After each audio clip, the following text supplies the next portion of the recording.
Kathy Vick, Deeply Awake. And I know that this will be part 3 of a 3-parter for the About page, but I'm going to go first. They wanted me to give a short talk on what it means to me to know them, or what they mean to me, or something along those lines, rather than what it means to be a channel, since you've got 4 years of writing and I don't know how many weeks of full-on activation, and then really kind of exquisite channeling and interesting essaying and some revolutionary thinking. That's been pretty amazing, this whole progression. But the bottom line is that through this process, this energy that I hold has come to mean a lot to me. They do counsel me all the time, and I really, really love driving, because that's when there's certain places and things I do where it's just so loud, and the noise has been reduced so significantly. It's just astounding. So it's just a lot. It's like, well, I said in earlier videos, it's just I'm getting used to not hearing noise anymore. It's just, it feels now like it used to feel when the only time I ever felt like this is when I was in a plane, way up high, not taxiing. I'll tell you, this is what and who I am.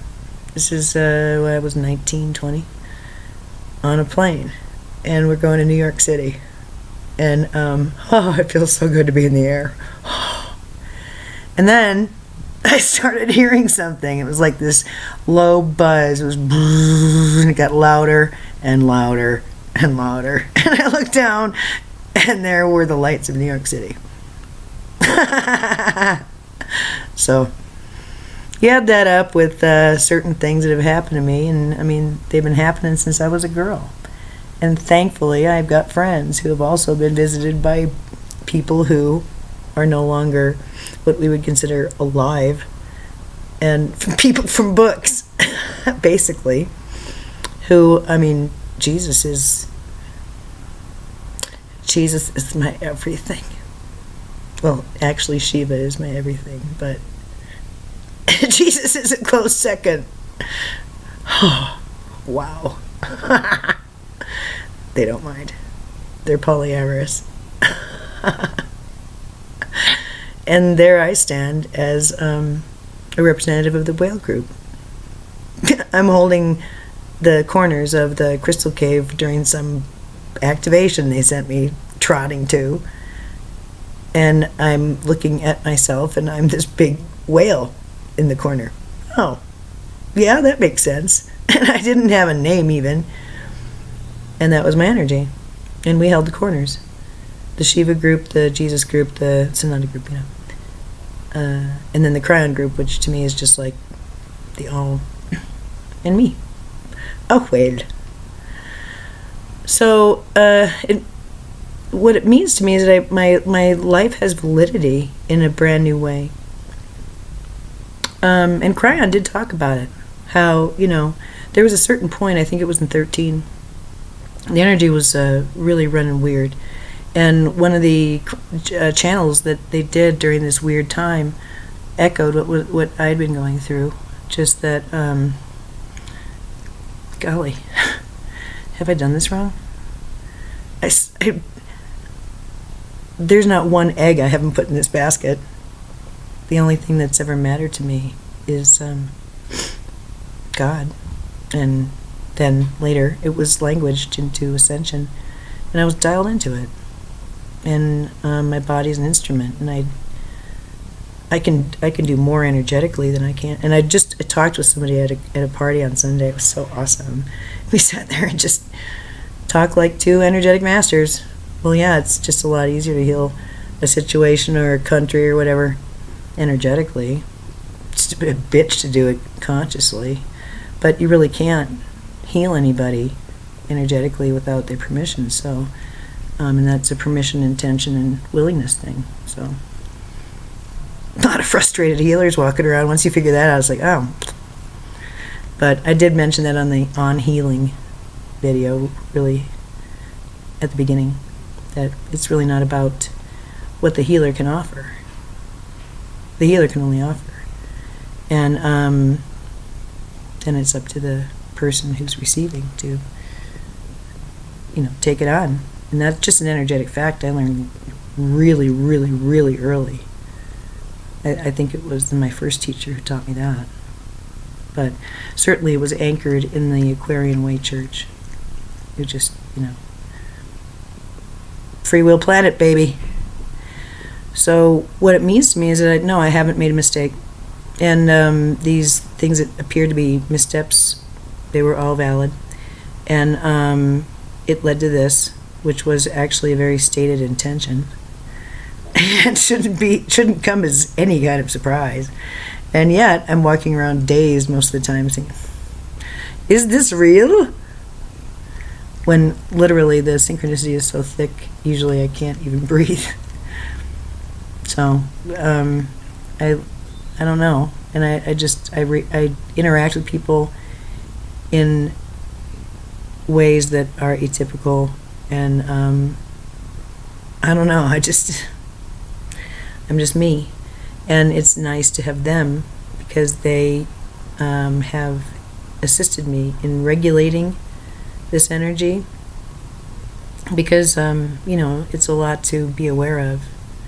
And so, yeah, that's the whole idea behind there were two visions I had in 2012, one at the casino and one on Christmas Eve, and both of them were pounded home that this is a participatory experience. And the one on Christmas Eve really, really made it plain that it is electromagnetically, biochemically immediate. If it's being done, skillfully, it's completely in the moment with complete surrender to this bigger energy running through us at all times. But it really requires participation and a suspension of disbelief. That's what they told me. And so isn't it funny and paradoxical, really, that I've spent the last busting through my disbelief toward all of this.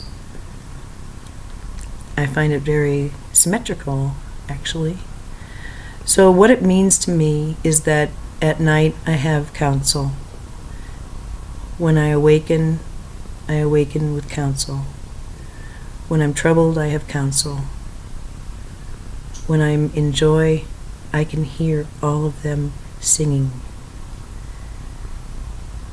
I know when I'm in my right mind that I am always among friends and old, dearly loved family.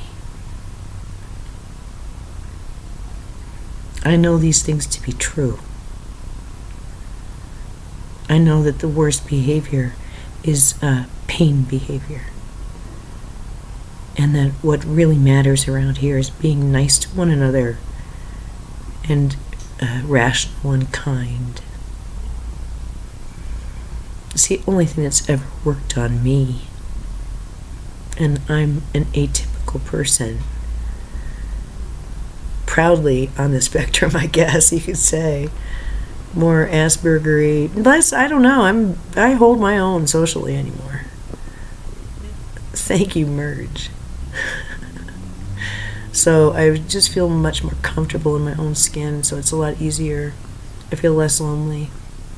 That loneliness and homesickness was just really crippling, and it's gone. And it was a slow process, but that's been my measuring stick. So what it really means to me is that I know I'm home. This is still work. This ain't home. But there's enough of that God source coursing through me now for me to know I can be home anywhere. So I end by saying that I am fully in honor of what we've done as human beings on this planet, because we've completed a plan of sorts. My understanding is that, well, I was shown the 12 chakras of the body of God. It was really beautiful, like universes and stuff, and ascended planets, and everything was so pretty. And that we're the 12th, and we complete something within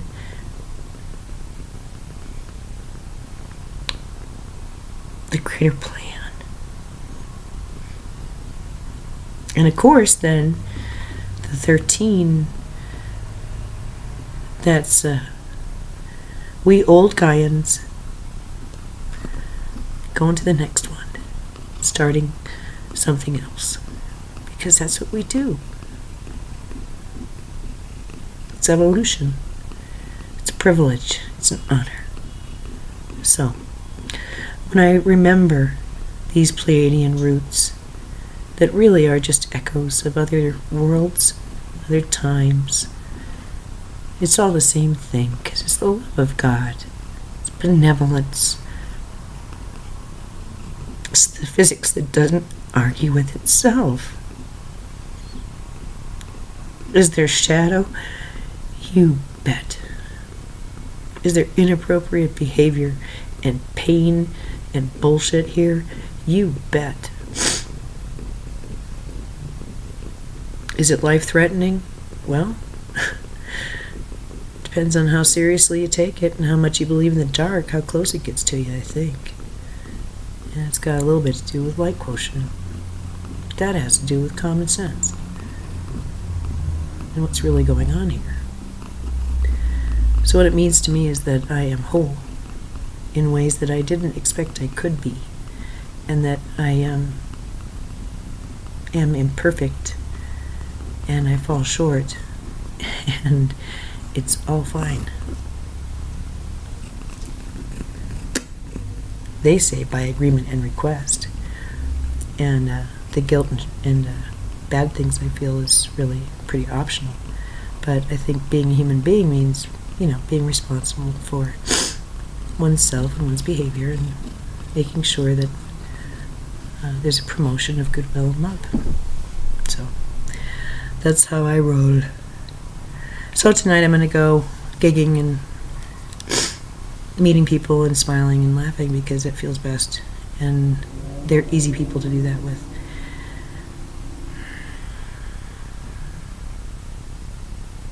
Such is my life. And that's what having them with me means to me. It's more than being a channel. It's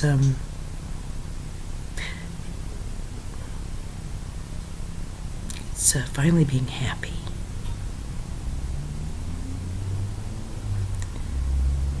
Challenged sometimes, but happy. And that's all I have to say about that. Blessings be.